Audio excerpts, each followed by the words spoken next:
ये मौलाना की मुश्किलें नहीं है सिर्फ, बल्कि ये मुश्किल पूरी कौम की है।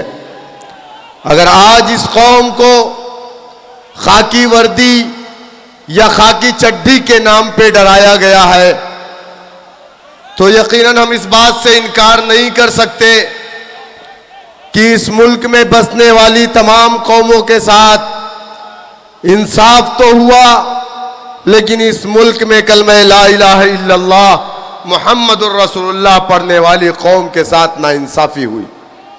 ये पुलिस वाले अगर आज तुम पे रोब जमा रहे तो क्यों? ये आरएसएस वाले तुम्हारी लिंचिंग कर रहे हैं क्यों? तुम्हारी मस्जिदों से लाउड स्पीकर क्यों उतारे जा रहे हैं? तुम्हारे खाने पे रोक क्यों लगाई जा रही है? तुम्हारी दाढ़ी तुम्हारी टोपी से लोगों को परेशानी क्यों है?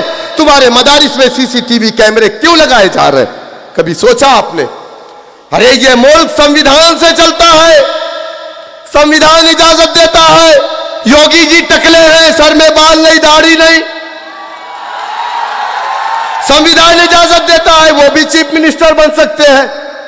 एक आचार्य है प्रमोद महारंजन, रंजन क्या नाम है मुझे नहीं मालूम, वो मोछ बनवाते ही नहीं है, उनकी दाढ़ी बाल मोछ नहीं कटवाते हैं। वो मुसलमानों की दाढ़ी को बकरा दाढ़ी कहते हैं। हमने कहा आपकी मोछ कुत्ते की पोछ की तरह, तो हम क्या करें? हमारा संविधान उसको भी इजाजत देता है कि वो दाढ़ी और मोछ को कितनी भी बड़ी कर ले। अब आप बताइए मुझे, योगी जी लाल कपड़े पहनते हैं, चीफ मिनिस्टर है, कोई ममानियत नहीं, संविधान इजाजत देता है। इलाहाबाद, प्रयागराज, उत्तराखंड के अंदर लोग बगैर कपड़े के नहाते हैं, टेलीविजन पे दिखाया जाता है, हमारा संविधान इजाजत देता है। लेकिन क्या इस देश में कुत्ता खाने वाले नहीं हैं, बिल्ली खाने वाले नहीं हैं, सूअर खाने वाले नहीं हैं, मुर्गी खाने वाले नहीं हैं, बकरा खाने वाले नहीं हैं? सड़कों पे बिकता है, किसके पास लाइसेंस है बताओ आप? लेकिन आपको इजाजत नहीं है। क्यों? कभी सोचा आपने? इस देश में मुख्तलिफ मजहब के लोग रहते हैं, कोई रावण को मानता है, कोई राम को मानता है। इस देश में रावण की पूजा करने वाले भी, राम की पूजा करने वाले भी। आप बताइए, लेकिन किसी को कोई ममानियत है? नहीं है। किसी के धर्म में मुदाखलत है? नहीं है। आपके धर्म में मुदाखलत है। कभी आपने सोचा? हमारे उलमा इकराम ने रेशमी रुमाल की तहरीक चलाई थी, मदारिस से, अपनी मसाजिद से अंग्रेजों के खिलाफ जिहाद का फतवा दिया था। हमारे मदारिस की जांच हो रही, सीसीटीवी कैमरे लगाए जा रहे। कभी आपने सोचा ऐसा क्यों? कभी सोचा? जाइए घर पे हाथ रखिए सीने पे, आपके पास भी दो पैर है, दो आंख है, आप भी इंसान है, लेकिन इस देश में ना इंसाफी आपके साथ क्यों हो रही? उसकी वजह इस मुल्क के अंदर दलितों के साथ भी ना इंसाफी हुई।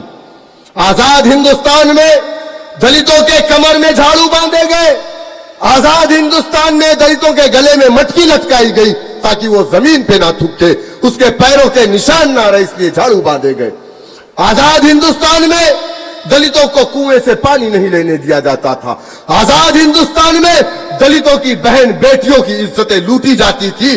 जब वो शिकायत लेकर के जाता था प्रधान या मुखिया के पास, उसको डंडे मारे जाते थे और कहे जाते थे तेरी हिम्मत कैसे हुई कि तू शिकायत लेकर के, एक ठाकुर, एक ब्राह्मण, आला जात के लोगों की शिकायत हमारे पास लेकर के आया। लेकिन उन्हें इंसाफ कैसे मिला? आजादी के बाद से हिंदुस्तान की पार्लियामेंट में 130 एमपी जो SC ST है, कितना? 130। लेकिन 130 एमपी होने के बावजूद भीमराव अंबेडकर बाबा साहब ने कहा कि ये जो कांग्रेसी एमपी हैं, अगर तुम ये सोच रहे हो दलितों ये तुम्हारे ऊपर हो रहे जुल्म और अत्याचार पर अपना मुंह खोलेंगे तो कभी नहीं खोलेंगे। जब इनको नींद आएगी, जवाई लेंगे तो अपना मुंह खोलेंगे। कभी तुम्हारे ऊपर हो रहे जुल्म और अत्याचार पर अपनी जबान नहीं खोलेंगे। मैंने कहा ना कि मुजफ्फरनगर के अंदर फसाद हुआ, 70 MLA हिंदुस्तान की आजादी के बाद उत्तर प्रदेश में सबसे ज्यादा मुसलमान अगर विधानसभा के अंदर था तो 2012 और 17 के बीच में था। बावजूद उसके एक मुसलमान एमएलए नहीं गया मुजफ्फरनगर। कौन गया? 1400 किलोमीटर दूर से आपके महबूब कायद बैरिस्टर असदुद्दीन ओवैसी साहब गए मुजफ्फरनगर। तब तो उत्तर प्रदेश में एमआईएम भी नहीं थी। अल्लाह के नबी ने कहा था तुम मुसलमान एक जिस्म वाहिद की तरह। अगर हैदराबाद का मुसलमान तकलीफ में है, नानपारा का मुसलमान उस तकलीफ को महसूस ना करे, अल्लाह के नबी ने कहा मेरा उम्मती नहीं। वो रिश्ता था। आज लोग कहते हैं वैसी का यूपी से क्या रिश्ता है? इन्नमल मुमिनून इख्वा, कुरान ने कहा जिसने कलमा तैयबा का इकरार कर लिया वो मोमिन तुम्हारा भाई है। जब जब नाइंसाफी हुई है अल्लाह ने इस दुनिया में वक्त वक्त पर मर्द मुजाहिदों को भेजा है। मौजूदा वक्त में उत्तर प्रदेश के अंदर जो नाइंसाफी हो रही है उस नाइंसाफी के खिलाफ लड़ाई लड़ने के लिए ऑल इंडिया मजलिस इत्तेहादुल मुस्लिमीन के कौमी सदर जनाब बैरिस्टर असदुद्दीन ओवैसी साहब को अल्लाह ताला ने हमारे दरमियान में भेजा।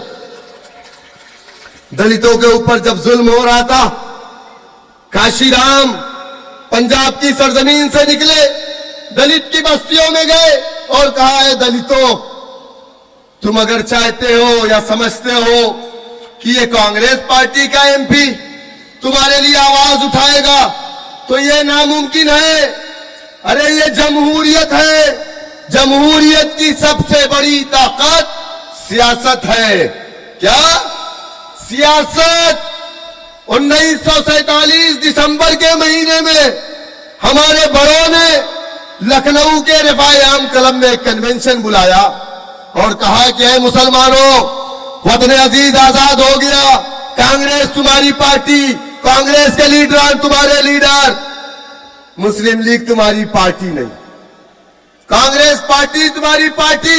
हमने लब्बैक कहा। हिंदुस्तान के तमाम दानिश्वर मुसलमान इकट्ठा थे। हमने कांग्रेस को अपनी पार्टी माना, वोट दिया, नोट दिया, सपोर्ट किया। 1 साल 2 साल 3 साल नहीं 60 साल तक इस मुल्क का इख्तिदार हमने कांग्रेस पार्टी को दिया। लेकिन क्या यह सच नहीं है? 30,000 से ज्यादा दंगे हमारे घरों पर, 34% सरकारी नौकरी से 1% भी नहीं मौजूदा वक्त में। आप बताइए मुझे, बाबरी मस्जिद की शहादत, हाशिमपुरा मलियाना, मुरादाबाद के अंदर मुसलमानों को ईद के दिन ईदगाह के अंदर गोलियों से भून दिया गया। मुसलमानों मैं आपसे कहूंगा, काशीराम ने दलितों को इकट्ठा किया, कहा जमहूरियत की सबसे बड़ी ताकत सियासत है और जिस कौम ने सियासत नहीं किया उस कौम के हालात आप जैसे हो जाएंगे। दलितों ने अपना डंडा बनाया, अपना झंडा बनाया, अपना लीडर बनाया। 1 बार 2 बार 3 बार नहीं, अपने कौम की बेटी को 4 मरतबा उत्तर प्रदेश का मुख्यमंत्री बनाया। आज किसी की हिम्मत नहीं है कि पलट करके दलित बस्तियों की तरफ गलत निगाहों से देख ले। आज सरकारी नौकरी में दलित का बेटा है, आज पुलिस स्टेशन में दलित का बेटा है। आप मुझे बताइए